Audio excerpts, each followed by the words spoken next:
Hi guys, welcome back to another video in this channel. Today we're going to continue with the UVs. We're going to be talking about texturing, and there's a couple of questions in the comments that I want to address. So yeah, let's get to it. There we go. Oh, by the way guys, there's so many news that I want to share with you. First of all, I got myself a little gift for this Christmas. It's gonna arrive in the next couple of days. I got myself a nice little upgrade to my tablet, so I'm gonna be reviewing it here in the channel in case you guys are interested. I got myself a Huion display tablet, so let's see how that turns out. And also, I'm gonna be moving. We're gonna be changing places, so you're gonna be missing this background. We're gonna go somewhere else. It's close to here, but we're gonna be moving in the next couple of days. So as soon as that happens, I'll let you know, because we might have to wait a couple of days for the internet and everything to be set up properly. So I'm gonna see whether I record the videos previous to the moving, or if everything is fast enough, maybe we can record it directly from the new place. So yeah, there we go. So this is the little what was her name? It's Suzanne. So Suzanne, thank you for helping us yesterday, but we don't need you anymore. So let's jump here onto the little cans that we have over here. So some of you were asking, okay, let's do the texturing. Let's do this as if it was like a product advertisement or something, right? And yeah, let's do it. So I'm gonna delete two of them. I think we only need one. I don't want to have as much variation. And let's take a look at the UVs real quick. So as you can see here on the UVs, they're nice. I mean, those are nice UVs. One of them is the metal and the other one is the band. But as you can see, we're not using as much space. I'm going to press Ctrl L again to lay them out once again. And as you can see, this should have a better effect. Now, see this thing that's happening right here? When I press number 3, the texture gets modified a little bit. So that's important, because that could prove problematic later on. We'll see if it really happens or not, but for now we'll keep it like this. Now, someone in the comments yesterday asked, why not take the UV using this camera-based projection? And the problem with the camera-based projection, actually, I thought it was a different one. Let me take a look. Yeah, actually the camera-based projection works just fine. So if you're using the camera-based projection, go for it. I got confused with the planar mapping, or sometimes the best plane, because when you do planar mapping and you use X, Y, or Z, sometimes, this is a bug that I've noticed in the last couple of years inside of Maya. Not always, but sometimes, if you have a face like that's like perpendicular to the camera, then those faces, since they're exactly aligned to the camera, they don't get any surface, any UV surface. They're completely flat, so you get just light. And when you try to use the unfold, since there's no like not any sort of a volume or surface, it just doesn't work properly. So I managed to get rid of that little bug by just doing like a camera like 3/4 view, so that every single face has at least a like something of surface, and that way things work properly. So yeah, let's texture this guy. So I'm just gonna grab both objects. I'm actually gonna combine them into the single or the same material, because I don't want to have like multiple materials. And we're gonna say File, Export Selection. We're gonna go to our Assets folder, and do we have a UVs? I don't think so. Let's create a new folder. Let's call this Tuna Can. There we go. We're gonna go there, and we're gonna export this as Tuna Can. There we go. So let's go to Substance Painter. Perfect. And yeah, let's go there. Thank you, by the way, guys, for your suggestions about the newest courses or more courses that you might want to see. We take every single suggestion into consideration. I'm not an expert in everything. I do have a wide knowledge about the 3D world, but if I don't have knowledge, I'll study, I'll prepare something for you, and I'll share it very, very with a lot of love. So there we go, Tuna Can. Let's do 4K, because we want to go like super high resolution. We go OK, and this is what we have. So do we need to do the bakes? Yes, I always recommend doing the bakes. So let's do bake mesh maps, even though we will get some weird like ambient occlusion. Let's see how this looks. Oh, that looks horrible. Why is that? Oh, you know why that's happening? Because I forgot to undo the camera-based projection, right? Yeah. Control-C, Control-C, Control-C. There we go. My bad. So again, grab this two guys, assign existing material, just number 1, File, Export Selection, Tuna Can. There we go. Edit, Project Configuration, reload the Tuna Can. There we go. And we can bake the maps again. Let's do 4K bake and bake the selected textures. There we go. Now that's a nice bake. Yep, that everything is looking good. Looking good. Perfect. So I'm just gonna throw in a basic like metal. So let's do like aluminum. I think it's the usual like material. And at least here in Mexico, the aluminum is not as shiny in the metal caps, and it's actually like there's sort of like greenish hue, like greenish yellow hue, like this, kind of like a golden, kind of like brass. So I'm gonna go brass, and then I'm gonna increase the roughness a little bit, just a little bit. Now there's a couple of things. Here's a nice trick for you guys. There are some things called filters, and there's a nice filter here for metal, which is like this matte finish. I really like this one, which gives you like flakes or just like grain and stuff. So I'm gonna go for this like flaky effect, and look at that, pretty cool, right? And you can change the scale of the flakes to make them like really big, really small. I think I'm gonna go for like semi effect. You can change the intensity of the flakes, whether you want this effect to be like really intense or not, and you get like a very nice metal effect, which is a filter, the galvanized effect that's being applied to your metal. So you can generate some very, very cool stuff over here. Now I'm gonna add a fill layer. And the color, we're actually going to be using something different for the color. But for now, let's add just like a blue color, which is like our traditional effect. And we're going to say black mask. And we're going to select the geometry, which is the little effect right there. Now, you can see that we are getting the effect through the object. So it's applying to both elements. I don't want that, so I'm going to go back to aluminum pure. I'm going to grab this black mask, and I'm also going to select only the metal bits so that the this sticker here remains perfectly fine.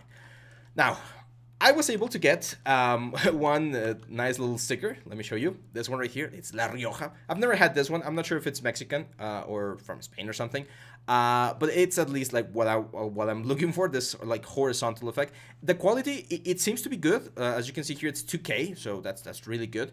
So now I need to do a little bit of a traditional workflow to make sure that this fits perfectly in the UV. So what I'm gonna do is I'm gonna go here into Maya again, select this guy right here, go into UV editor, and this is what we used to do like in the old times when we were doing like texture painting. First I need to know which of this UV shells is the actual sticker, which to me seems to be this one. Okay, so it's the upper one, perfect. And now what I'm gonna do is I'm gonna grab the objects,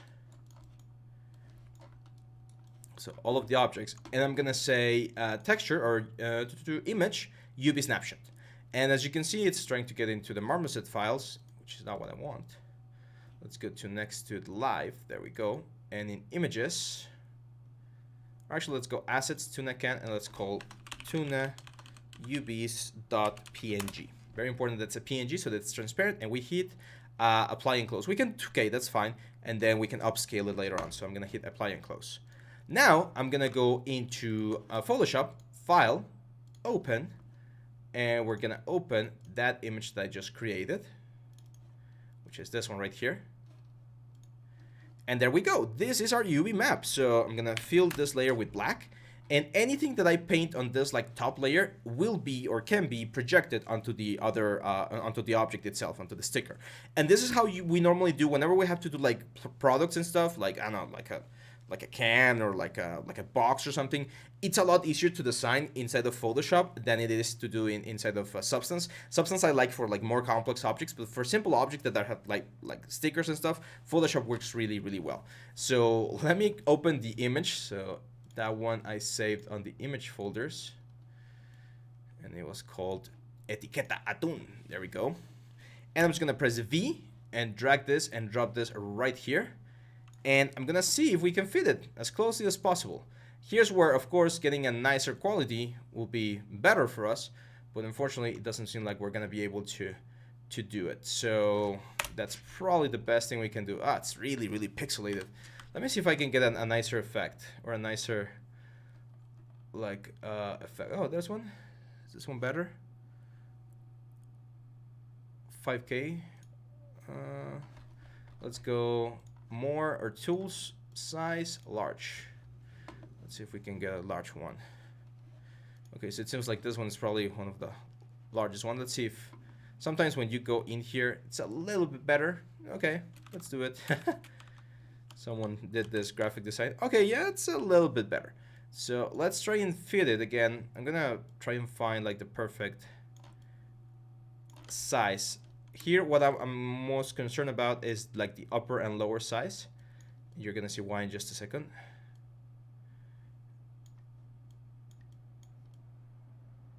That should work. Perfect. So I'm gonna hit enter, and with M key, I'm gonna select all of the lower elements and just delete them. We don't need them. Actually, I think it's still a little bit too big.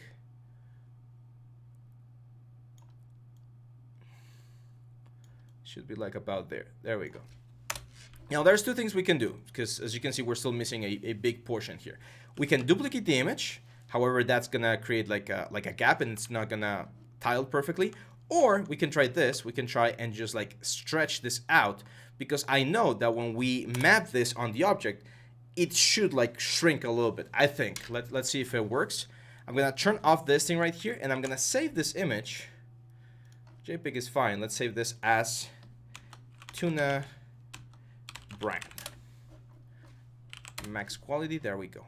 Now we go to our assets again,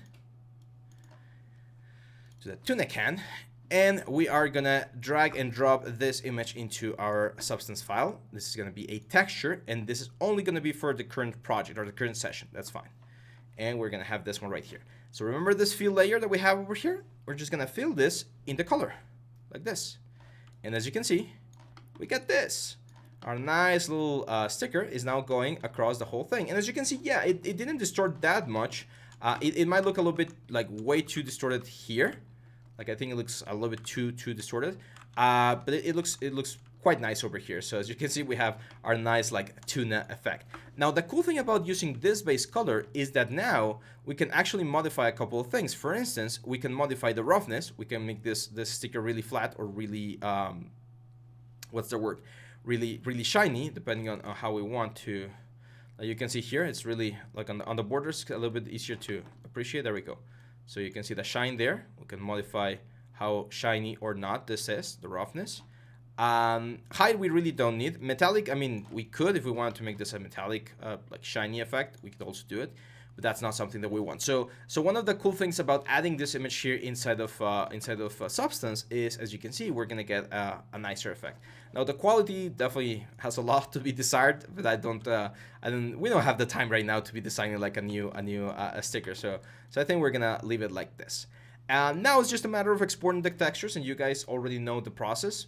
Fairly straightforward process. So I'm just gonna export textures here, and I actually want to do the rendering in Blender. So let's do Blender. Okay, so I wanna practice a little bit of Blender, and I'm really happy with Blender render times. So let's change this here. And we're gonna export this in Unreal Engine 4 Packed. I really like this one, and then I'll explain why in just a second, because it actually has like all of the channels that we need, and it keeps the textures a little bit like nicer. We're gonna export this in the tuna can. There we go. And 4K is fine, so we're just gonna export. So as you can see over here, we have color, we have normal, we have occlusion, roughness, metallic, and that's all we need. Okay. So let's jump now into Blender. Let's do Blender. Give me just 1 second, guys.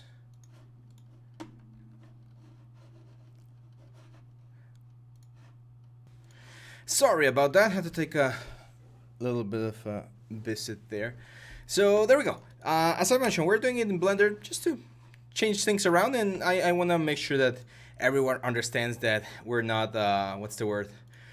All of the softwares that are out there are really good, and I've been really liking the rendering inside of Blender because it's really fast with the new options. So I'm gonna go here, import FBX, and we're gonna go directly into our folder here and get our tuna can.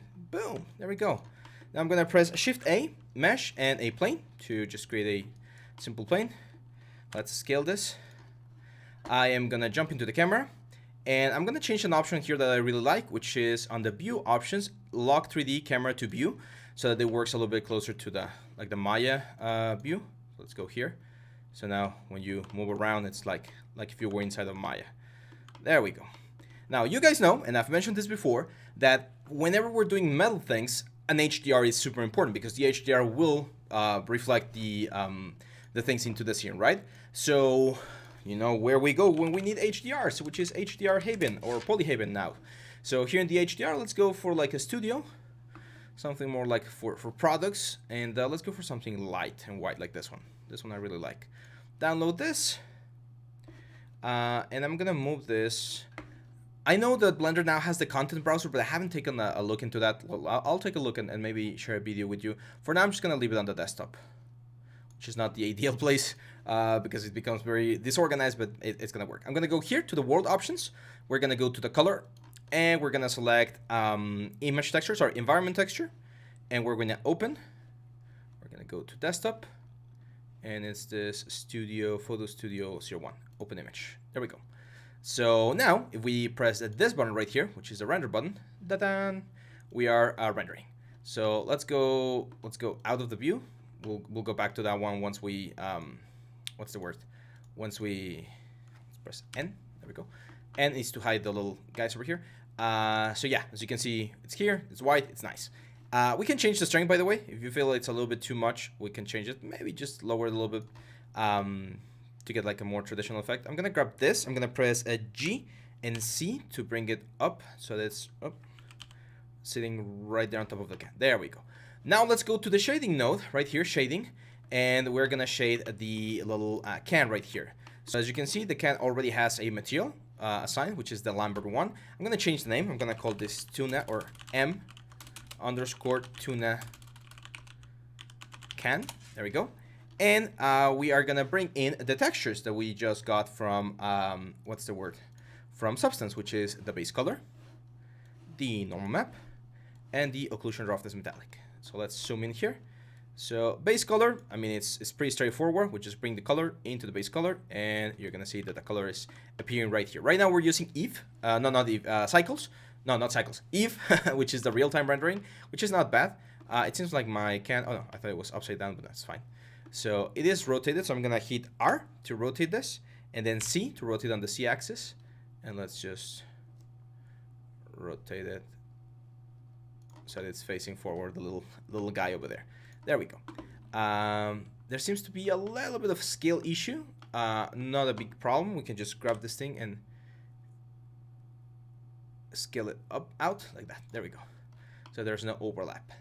And now we need to get this normal map working, which as you can see, we already have this one. So it's just a matter of bringing the color or the normal map here into normal map, which we don't really have any normal map. Like maybe there's a little bit of normal map on the metal, but it's not that much. Remember, whenever you're using normal maps, you want to change this to raw. Okay, because this is not inputting any color. Sometimes there's also another one, but I like raw. Now, this one is a tricky one, and it's the fun one, because this one has 3 channel information. So it has a roughness, glossiness, or sorry, roughness, ambient occlusion, and metallic. But it's in the channels, so I'm going to have to do search, and then we're going to look for RGB, separate RGB. Oh, not that one. Again, here, and we're going to write RGB, and this is this one called separate RGB. Boom. So now what's going to happen is I'm going to be able to split each channel. So the red channel is the ambient occlusion, and we can multiply, or I think, oh, it's called a mix. We can mix RGB, and we can mix this color with the ambient occlusion to get like a darker shade in certain areas. And this one, we are gonna do a multiply. Wait. Oh, that's very weird. It's not mix, it's add. Was it add? No, it's not add, it's multiply. Huh, that's really weird. It's not working. So I'm gonna skip that one since we don't have a lot of ambient occlusion right now. I need to check that one. I got it right the last time we did it, but for some reason it's not working right now. No problem. So G is the roughness. So this is gonna go here into roughness. And then B is the metallic. So it should go over here. And it should tell me, there we go. You can see which parts are metallic and which ones are not metallic. So it is working. For some reason, the red channel is not working on the base color. Oh yeah, of course, this one. This is also meant to be linear. So it's not sRGB, it's supposed to be linear. Maybe that was the problem. Let me try again. So let's do a mix, mix RGB. And we're gonna mix this color with the red channel. And this should be my base color. Is it working now? No, it's not working. That's really weird. Add. No, it's just doing like a red channel. That's weird. I think it's doing a red channel instead of the dark channel. We might need to change that into like a black channel or something. That's weird. That's fine. We'll leave the color out this time. There we go. So yeah, that's pretty much it. Like, we've connected the textures. Now we can go back to our layout part here, which is where things are looking a little bit nicer. Let's go into our camera. Let's zoom in a little bit more here on this guy. And as you can see, it's looking not bad, right? Let's go into renderings, and as you can see, we're using Eve. Let's change to cycles, which is definitely gonna give us a nice effect. It's gonna look a little bit more like a cinematic effect. We can change this to GPU so that it's a little bit faster. And yeah, I mean, as you can see, it's quite fast. We get a nice result out of the gate. Now what I want to do is probably grab my environment here and bring the strength down to like 0.05. Like, I don't want my environment to be giving me so much light, so I want this to be really, really dark. Can we go even darker? Like 0. It seems to be grabbing some light from some... Oh, we have a light. Bye-bye light. There we go. So let's do 0.1. Okay, there we go. So I'm gonna go 0.05. Let me jump out of the camera. And now we're gonna do like a top view, like something from here. So we're gonna say Shift A. Lights, we're gonna add a spotlight, and let's move the spotlight up. Let's go back to like shading mode. Let's move the spotlight here. You can grab this little yellow button to really hit the guy. Now we can go here, and let's play around with the properties here. So I definitely want like a warm light. Actually, no, let's go for like a cool light, I think, since it's from the sea, right? And we definitely want to increase the intensity. There we go. Now I think we can increase the intensity here as well on the environment a little bit more. And let's take a look. Yeah, doesn't look half bad, right? Let's take a look at the render. So I'm gonna go render image. And yeah, that looks good. I mean, we can make it look a little bit better, but so far I think it's a nice little texture right here. So yeah, this is it, guys. This is pretty much the whole lesson today. It's a very beginning level lesson. I know it's a very simple, but if you guys are just starting with Blender, with Maya, with Substance Painter, you can see that it's very easy to combine them and create amazing stuff like this one right here. I think we can go like, let's go full strength here. Let's see how this looks. One cool thing about the newest render cycles thing is you can say that the time limit's gonna be like 10 seconds, for instance, and then if you render, it will render only for 10 seconds. You can see it right here, the time and how much time is remaining. And when it hits, once it hits 10 seconds, it will try to use the denoiser to soften the image, which is really, really good. You're gonna see it's like a magic trick. It's gonna be boop, and there you go. Denoiser automatically applied, and we have a very nice clean image. So this is the kind of stuff that you are gonna find like in a catalog or like in a supermarket, like whatever magazine or something. So even though it's a very simple and not super intense render, it gets the job done. Okay, so yeah, this is it, guys. This is it for UBs. Tomorrow we'll be back with the lighthouse. Tomorrow is what, Friday, right? So this one's airing on Friday. So Saturday, yeah, so we're gonna go back with the lighthouse. There's a couple of things I want to show you there. We're gonna go back into Maya, a little bit of modeling, a little bit of texturing. But yeah, we need to keep working on that project. Otherwise, we're never gonna finish, right? So yeah, make sure to leave a comment down here. Make sure to let us know what else you want us to explore. Oh my god. Oh god, allergy attack. So yeah, make sure to leave us a like, share, subscribe, you know the drill, and I'll see you back tomorrow, guys. Bye bye.